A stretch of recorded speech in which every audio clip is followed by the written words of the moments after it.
Welcome back to day 2 of the Wright IT Summit. Yesterday, I took you around Dayton to show you some significant Wright brothers and aviation landmarks in the city. Today, I thought I would welcome you in front of David Black's sculpture on Main Street in downtown Dayton. It's here that you get to see a direct representation of the Wright brothers' first flight, all 120 feet of it. This stainless steel material and winged forms allude to modern flight.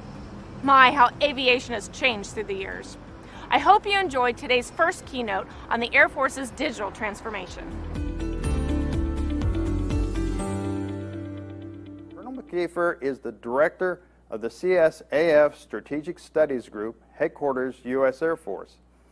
He's is a leading voice for innovation focused on digital transformation. Additionally, Colonel McKeefer leads an innovative department-wide data project. Previously, he served as the Global Mobility Lead, where he spearheaded the Air Force's efforts to accelerate the commercial electric vertical takeoff and landing industry. Additional assignments include the Joint Staff as a Senior Strategist and Commander of the 18th Mobility Support Advisory Squadron. He is both a C-17 and a C-130 command pilot with multiple assignments. And he's also served as a Presidential Advance Agent. Please help me welcome Colonel Scott McKeever. Sir, the floor is yours. Great, thank you for that kind and warm introduction. Really appreciate it, and also thank you for all those that make these types of events happen. It is not easy to pull this off virtually, and so thank you. So I just want to say, hello, welcome to my home. That is actually not a real background. That's, one of those virtual, or actually in this case, physical background. But, it's important to recognize that many of us are logging in from our homes. So there's a strong chance that you may hear a dog bark, or maybe 2 dogs bark in the background, or 3 kids yelling for either me or their mom as they, what I call, excel in their virtual learning environment. So if that happens, just bear with us. It is life. So first, again, thanks for having me. It's an honor to speak with you this morning. I hope, like me, you've already had your cup of coffee. I've had 2 already to start off, because we're going to talk strategy and we're going to talk digital transformation. So for some of us, this gets us excited. We wake up in the morning to tackle this, and for others, this may be a topic that's maybe not as interesting or as compelling. So I would like to say that and contend that when we think about the intersection between what we need to do strategically and digital transformation, and we think about the competitive nature of the world that we're in, that it may be one of the most essential things that our Air Force does in the next 5 years. So that statement is my opinion. Lots of people will say that they have the most important thing on their plate. But I'm living and breathing both the challenges of that transformation and its promise. So what are we talking about here? Let's see if I can, there we go, whoops. So what are we talking about here? Last night, I was trying to listen in for some inspiration, and I Googled digital transformation thought leaders, and I'd encourage people to do it, because if you're looking for an ounce of motivation, there's about 100 TED Talks that you can listen to, and some of them may be more interesting than me. That's probably true. But one of them really, it was compelling.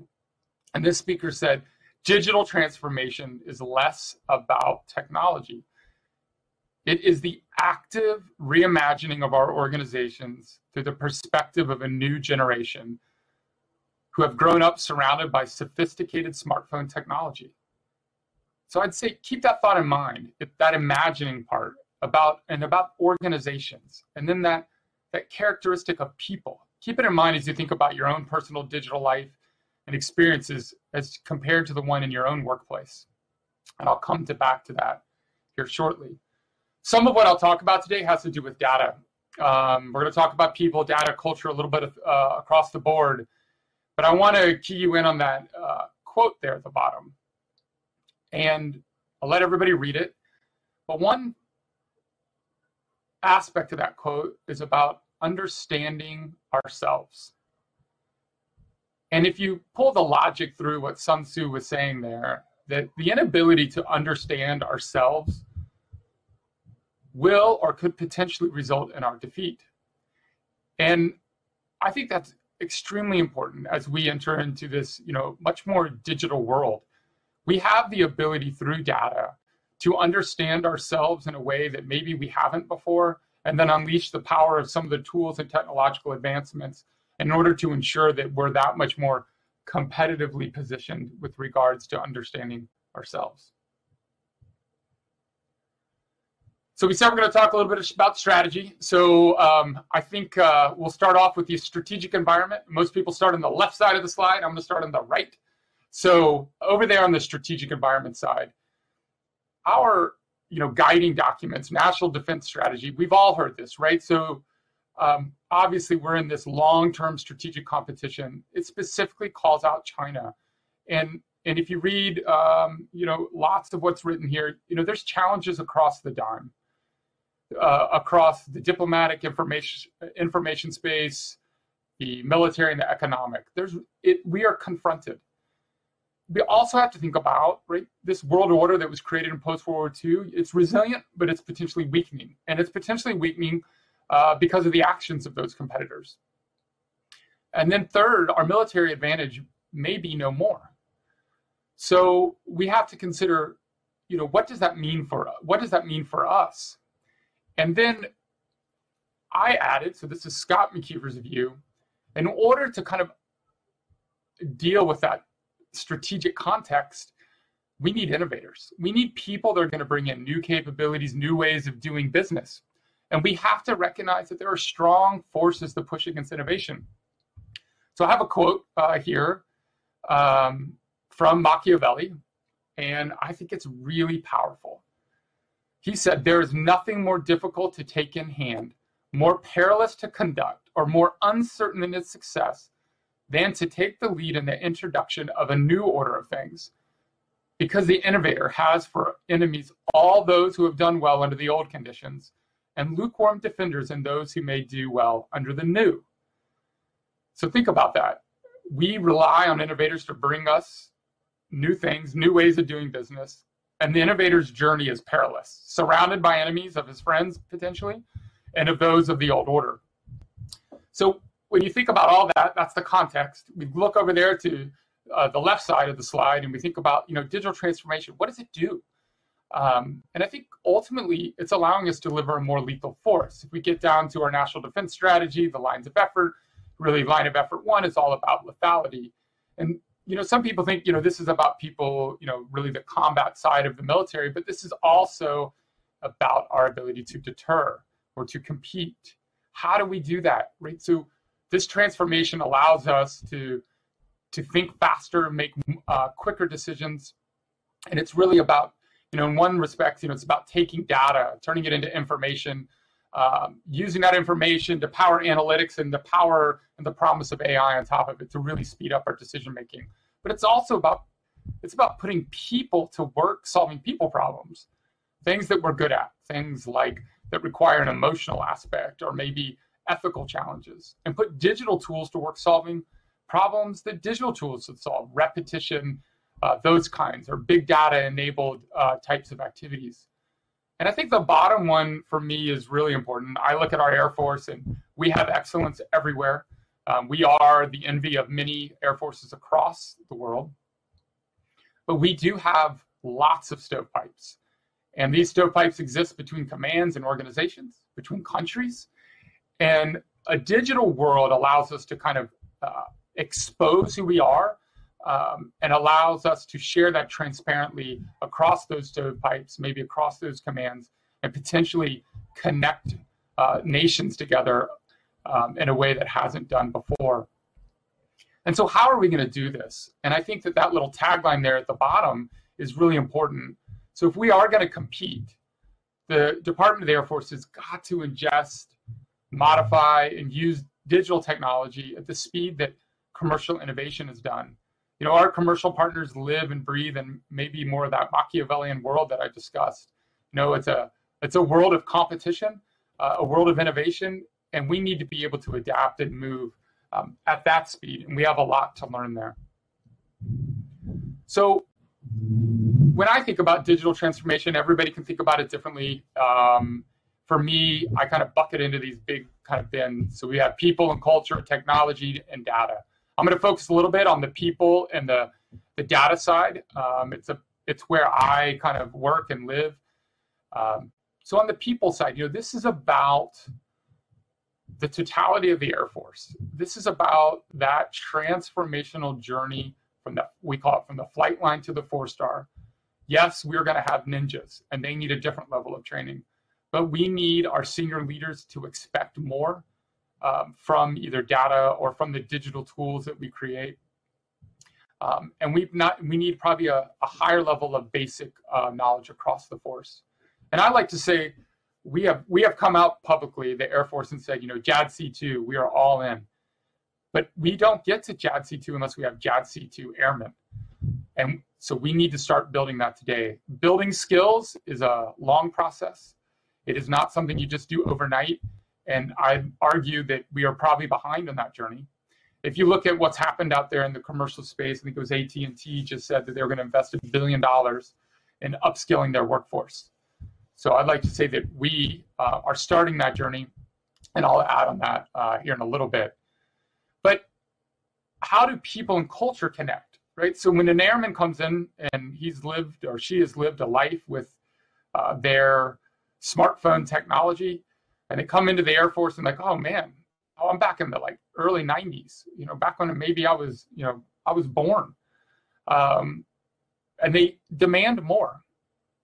The worry that I have is that demand, it goes away in time, and they become accustomed to living in maybe a digitally backwards world, potentially in the Air Force. We want them to stay hungry. We don't want acceptance of something different. We want them to demand more. So we have to think about that interplay between the people and the culture. On technology, just touch on that a little bit. We need it accessible, easy to use for all. We need to be able to deploy it. And I say that, deploying at the edge as far as we can to the edge of our organizations. It needs to be able to deliver value, though, all the way up to the top of our echelons. And agile, right? Although I love the B-52 and I flew C-130s, they've been around a long time. I would argue that we need to be able to adapt and bring in new technologies fast. And then on to data. I think yesterday, for those that were on, Colonel DeStefani talked about Baltus, so I'm not going to add much there. But maybe I will add that the interplay between people and data. So there's a lot of data. The Air Force, I think, has 2,800 different data systems, maybe more, depends on how you count them. And right now, those were built for specific problems. There's tables and columns and what that all means, but we need people to turn that data into information. And if we think about it, that's when the power of data, that's the power of data. It can make data sing if we're able to create what I call that organizational digital twin. And that's hard work. That requires people that both understand the data and people that understand our Air Force. And then I add that little remark there, the ways of working. So I have a British exchange officer that works for me, Group Captain Littlechild. This is his way of saying these are the norms. This is kind of like what you do when you show up to work. How do you send messages? How do you operate? And this gets back to the quote I talked about reimagining our organizations. The digital transformation is about really changing our ways of working. So maybe you could think about that as, it's part of the ends. That's the ends that we seek. But in the end, it will have a potential to really just transform everything from how you log into your computer, how you interact across organizations, potentially even internationally with our partners. So that's a little bit about how I think about digital transformation. I'm going to go into a little bit about kind of what we're doing. So on the people side, I think this is just really kind of amazing work that has been done and innovative work. And we've got a long way to go, but with Digital University and maybe some that are listening in have licenses and are on this platform. Over 7,000 training courses. It covers the gamut of all kinds of different digital skills that we need and really using the best of breed from commercial kind of applications of how they do this with badging and certifications. But this is about upskilling the entire force. It's a platform that allows that to kind of level that playing field.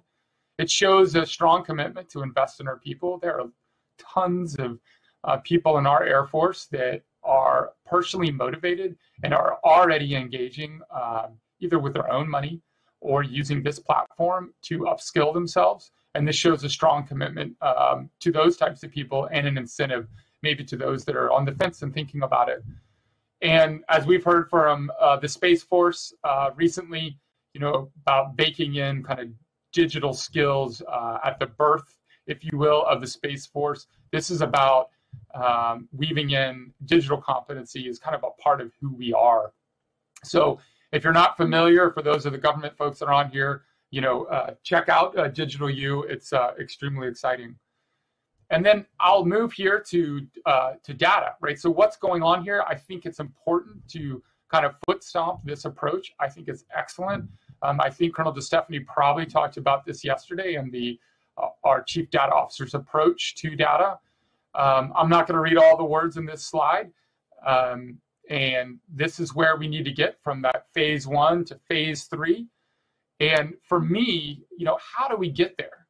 Right? This is a great strategy. And we are all in on this. But we get there with people. So again, we need those visionary leaders that have some kind of a greater probably digital acumen that can demand from data what they need from data. They need to be driving these, I hate to use the word requirements, and we also need a skilled workforce that can deliver on those demands. So as we move from kind of maybe where we are right now from a federated data to thinking about data as a service, and then layering on tools such as AI and ML, this is that pathway, and I would just say that we need people as part of that pathway to forge the way. So I think it's important. So there's a little bit about people, a little bit about data, but it's kind of like, so what? So what's happening? So I think this is a great success story. And if I were to tell people, where should we be investing or what should we be doing? There's all kinds of places to go, but this is a place that to me is a no-brainer. So robotic process automation. And real quick, I'm just going to throw it out there. The Air Force is woefully behind here. So I'm not saying we're necessarily behind our competitors, but we're really behind the state of industry. There are legions of airmen that I think everybody's aware of that are cut and pasting in Excel spreadsheets from one system to another, doing repetition of tasks over and over again. And I would just argue that we need to do everything in our power to stop that. We need airmen to do airmen problems. So, but real quick on the success story. So within the last few months, 12 RPA deployments, think bots at AFPC, we are showing the promise to deliver over 120 man years of savings every year, with a approximate manpower cost savings of over $5 million, with the potential with the future deployment of other bots to get to 200 man years and potentially 6 to 7 million a year. That's just one command with a series of a few bots deployed. On a project that I'm working on, kind of related to COVID-related readiness, with under 4 weeks of development work in kind of a prototype fashion, we've saved at least 30 man days of work a month, which is really unleashing at least 6 airmen who were spending about 5 days a month, so a week a month, to be able to then answer those so what kind of questions, the why question, not just doing what they were doing, which was, well, I watched it, 28 tabs on a spreadsheet from 7 different systems. We have now been able to automate some of those things so that they can then do those so what. And then within our office, we run the Vice Chief Challenge, and airmen know what's possible. So when you look at what they're submitting with 350 ideas generated, I would say a vast majority of them are in this bucket. Of course, the Vice Chief Challenge this year was all about saving airmen time. So, one of the best ways to do that is with robotic process automation. So of course, kind of we expect that, but they know what is possible. So I think, this is an example. Again, it's about the lethality, and we really need airmen to do tasks that only airmen are uniquely suited to do. And again, I think I foot stomped enough on the cut and pasting that's going on. And for those, I'll just say on that note, for those that haven't had an opportunity to go maybe work at an AOC, and we now have Kessel Run that's out there doing amazing work with AOCs, but literally scores of airmen that are really hamstrung or hands tied behind their back on what they can do. But we're getting after that and really trying to kind of unleash their potential. So I'm going to tell a quick story, and I think this helps kind of get at the why and the what. So when COVID kicked off, organizations all over the United States and all over the world were maybe ill-equipped with their current structures to deal with it. So we're not special, right? So the Air Force stood up task forces, and maybe your command stood up task forces. So the headquarters stood up task force and teams of teams.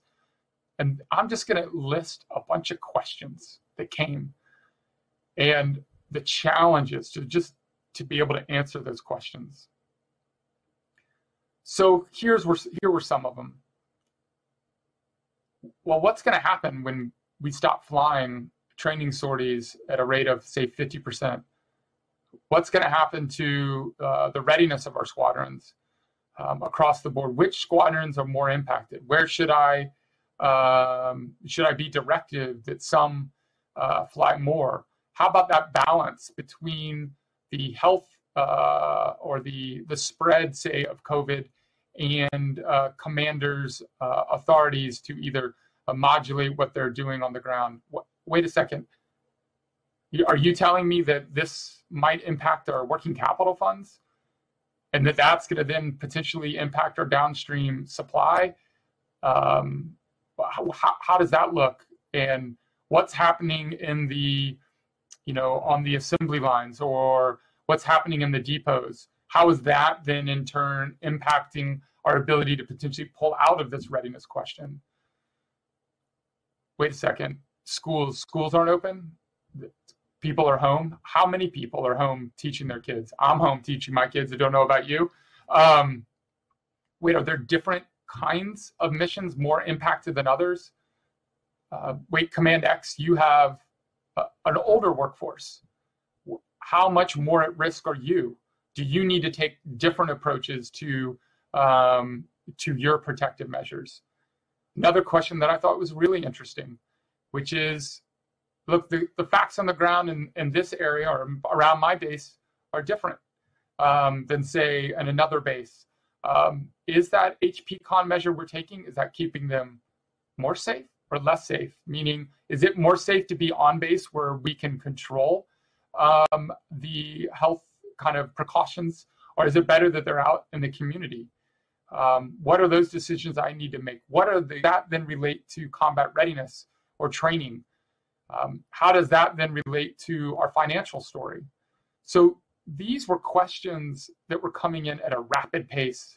And I would say they pull on the thread that carries through things that might have been a personnel story, a health protection story, operation story, but we need to be able to pull and sync our data together to be able to tell that Air Force story. We were challenged, and we still are. So that is a challenge that I have today, that I think all of us have, and we'll probably have for a while to come. So what I just described there, and I meant to put this slide up, it's this picture. So up there you have all the data and all those 2,800 data systems, and we're trying to paint the picture of who the airman is. What does that installation look like? How does the money flow? What do those weapon systems look like? All to get to the decisions on the right. We need smart decisions proposed that's data informed, so that those 1 stars, 2 stars, or whatever commanders at every installation can make smart decisions. So that's just a little bit of that story, but I'm going to move on here. So I'm going to kind of wrap up so we can get to some questions.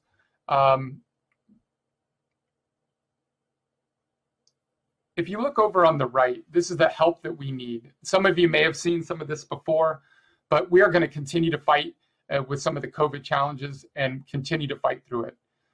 We are on a path to upskill our airmen, and we are continuing to push on digital modernization across the spectrum. I like to think about what digital modernization can do about that partnership role with across the DoD, partner nations, even our congressional partners, and how this then this kind of modernization can blend in with our very important industrial base. And then thinking about reimagining organizations, the role of digital transformation that we have all now reimagined how work is possible in a COVID world. And all of doing that, right, we need to be thinking about our airmen and working on that user experience. Over there on the left, so my boss, General Wilson, he's always saying attack, attack, attack, Scott. And he gives a very compelling message there about the need to connect the force. And then I'm also going to wrap up here with a quote from the former Acting Secretary of the Air Force. Our advantage in future battles depends on our ability to fuse vast amounts of data, to accelerate our decision cycle, to guarantee the success of any mission. Victory in combat will depend on us becoming a digital Air Force. And that was signed by the Honorable Matt Donovan. And I would argue that victory in competition and being able to deliver the promise of deterrence is also dependent on us becoming a digital Air Force. So with that, I'll close, and I am really looking forward to hard questions, and hopefully I can answer most of them. So thank you.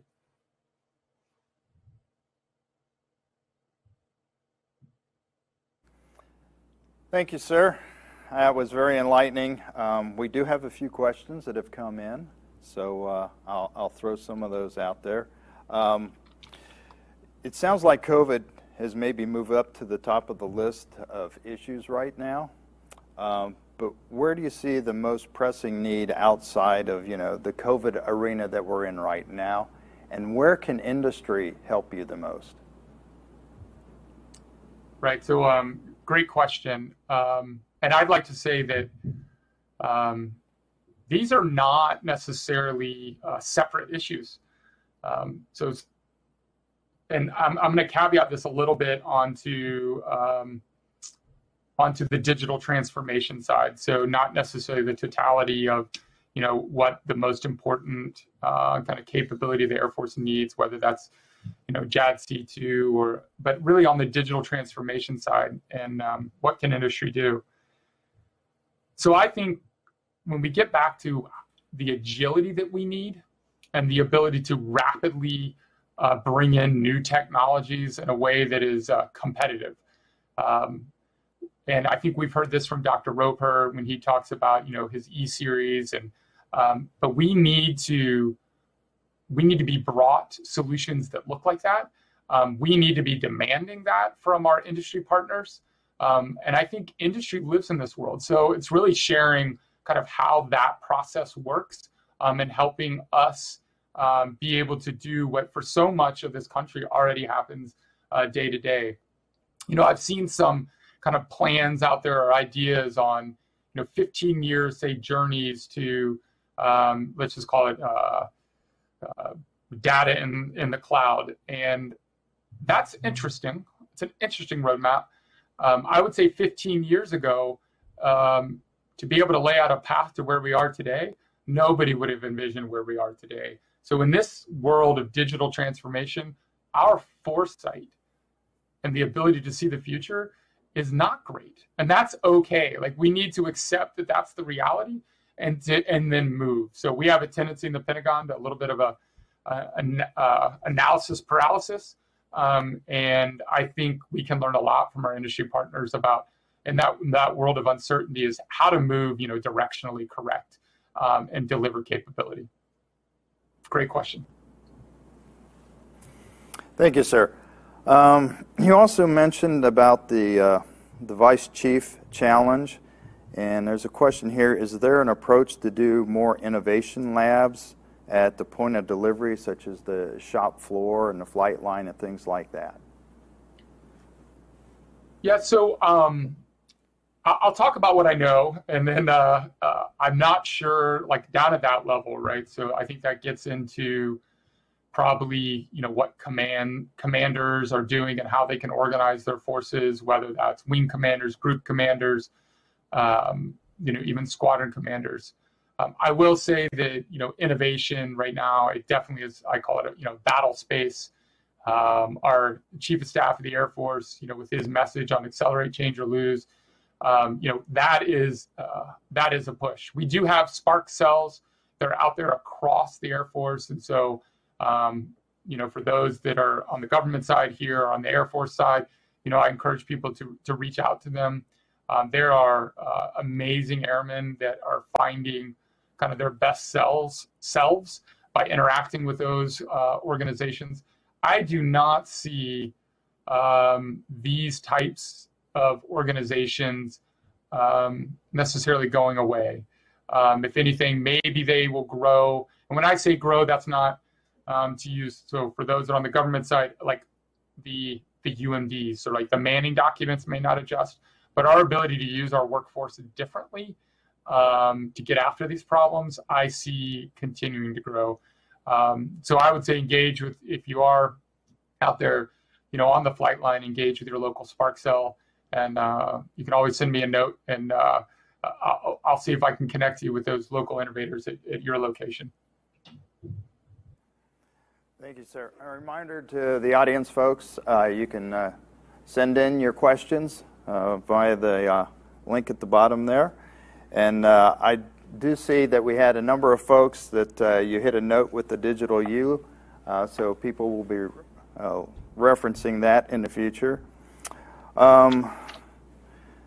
So as airmen, here's another question. As airmen become more digital, are you concerned about retaining them? That is, as their skills become more valuable within the commercial world, might retention be affected? And has there been any thought given to offsetting some sort of IT professional pay because of that? So that's an excellent question and could be no more timely. So this very question is one that is always discussed. I will say at a very senior level, probably even discussed yesterday. So, and this has been an issue that our senior leaders over the last 2 years are grappling with. And I think the question says, are we considering? And I would say everything is on the table, right? So we need to just make a decision and move out. When we think about those key skills that are important, and how we compete with the private sector, we have all kinds of tools at our disposal. So, pre-COVID, pilots, right? They're a critical resource. We have an aviation retention pay. Our neurosurgeons, right? There's a pay for them. Cryptolinguists, like we have these tools. I think what a lot of people have realized also is we need to allow people to do meaningful work that feels like they are making a difference. And that sometimes is the number one tool that we can give people. And right now, I would say that we have handcuffed some of that for our airmen. We are trying to unleash them. So, for those that we send to very maybe specialized training in this regard, we have software factories. But what about those other, say, 50,000 or 100,000 airmen with these skills? We are trying right now to think about how to, this gets back to that innovation question and what we're doing at kind of the edge, but how do we use those people differently and allow them to do work so that they're not stuck, for instance, writing macros in Excel? Maybe they're able to do some development work outside. No decision's been made there. And I will say that we are looking at other programs we have, like the foreign language incentive pay, as maybe models for how we would maybe get after the pay side. But I would say it's not just pay. That's going to be very difficult, I think, for us to compete. And so maybe we are also thinking about our models of retention and recruitment in this area.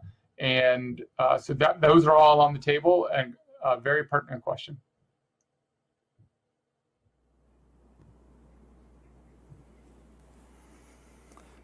Thank you, sir. We have a question in here about how you're going to measure transformation success. Are there any metrics that you've all been considering in regard to that? So that's not my expertise. I'll put that there, out there. We do have, at a very high level. So the way we organize with across the Air Force, we do have, SAF MG. So they are kind of tasked with some of that measurement. I will say though,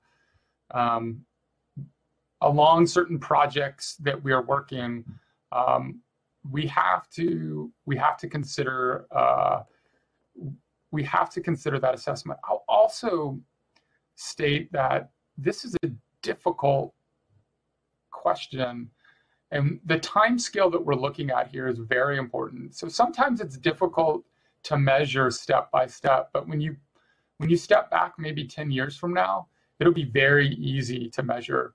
And so we have to think about the timelines associated with that measurement. It's sometimes very difficult to understand if you're on that upward path while you're on it. You get accustomed to kind of where you are. You can measure, like, was this program successful? Was that? But when you step back from a department-wide view, did we make a difference? And the perspective, and I think the issue of time is incredibly important there. I know I didn't answer that perfectly, and it is a great question. I would say that if you're in this world of bringing in new or changing the way of doing business, it should be baked in from the beginning. I will also say that the desire that people have in order to show near-term gains in when we do innovation can sometimes, and when we don't get the time scale right, can sometimes inadvertently squash that innovation. So we need to give the new a chance to grow and excel and to compete against what I will call the old. And we need to make sure we're measuring it at the appropriate time and maybe not expecting too much too early along maybe a capabilities journey.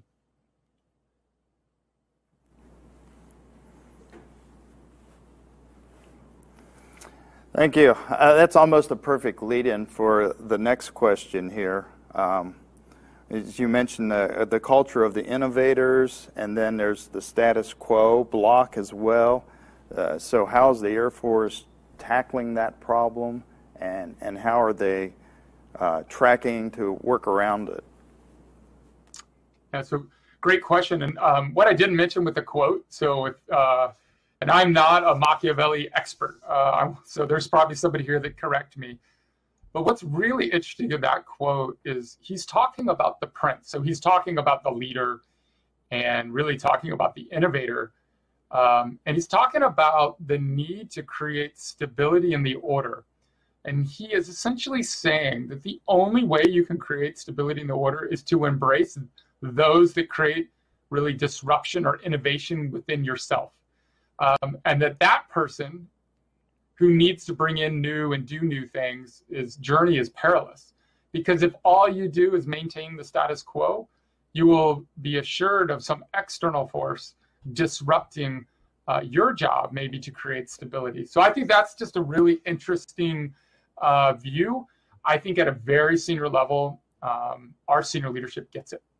So I work for the vice chief, he gets it. So senior leader buy-in of that kind of idea is incredibly important. And whether that is, us stepping out with AFWorks, I think most people are aware it was named the number 16 on Fast Company's best workplace for innovators. It's the only government agency to make the list. How did that happen? That happened with, I would call extreme senior leader buy-in. We also think about, for instance, the MIT AI Accelerator, a very different partnership model and not a high cost kind of approach to really kind of interact with some of the world's best AI, I would just call it ecosystem. And in order to do something like that, that really requires senior leader buy-in and advocacy. And right now at this moment, I'm excited because we have that within our force everywhere. And that's a strong message that was from our previous previous chief of staff to now General Brown. General Wilson is kind of that the powerhouse, if you will, of innovation with Dr. Roper and others. So I think the leadership team is right. Now they just need to make sure that those good ideas bubble up to them so that they can give it top cover.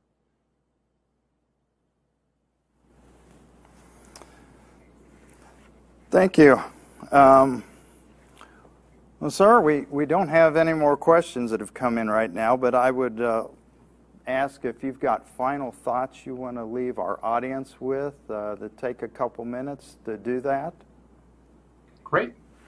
Absolutely. So thanks for the opportunity. I think thanks for the questions. Hopefully I was able to answer some of them. And for those that are there, feel free to, reach out to us. I lead a small team. We call it smalloffice.com, report directly to the vice chief. I have the senior most exchange officers from France, the UK, and Germany that work for me. So all colonels, a chief, and a GS-15. And so we're like a little small team. And a Japanese liaison officer. And we get after the problems that we can and try to push with some innovative ideas through our leadership. I think for me, I spent time on the Joint Staff and was thinking about long-term competition, thinking about issues of economic competition. And now as I move and, I went through AFWIC and I'm here working for the Vice Chief, this is a moment, right? So I try to wake up every day knowing that I'm in a battle, knowing that what we're doing here is important. I look at my kids every day and they kind of, sometimes they frustrate me because we're also trying to teach them in their virtual school. But really, I'm trying to create a future for the next generation that was one that I had. So the recognition that we have an important role to play in the Air Force, in the Department of Defense, in that long-term competition game. So it powers me every day. The power, again, of the innovator and bringing in new is fraught with peril and can be frustrating and is a story really of failure, right? So every new thing you try, you're going to probably fail 9 out of 10 times, and that's okay. You just got to pick it up and keep going. And so for the leaders on the line, we just need to keep adding fuel to that fire because I think it's incredibly important. And when we bring this to digital transformation, we deserve to do this for our airmen and for our country. There is so much opportunity here, and really with the power of things that have happened in the commercial sector, we have the ability to move at pace and scale that is remarkable. We don't necessarily need a whole bunch of R&D necessarily. We might need to just modify, and it's about kind of reimagining, again, to use that quote from before, reimagining what is possible, especially within our organizations. So with that, thank you very much. Hopefully I gave a little bit of inspiration for folks, maybe some heavy topics early in the morning with strategy and Sun Tzu and Machiavelli. But I hope it did provided some inspiration. I know the rest of the day looks like an exciting lineup of some really meaty topics. So thank you. Thank you, sir. We appreciate you taking the time out of your busy schedule to be with us this morning and sharing your thoughts and getting us kicked off for the day with some deep thoughts there.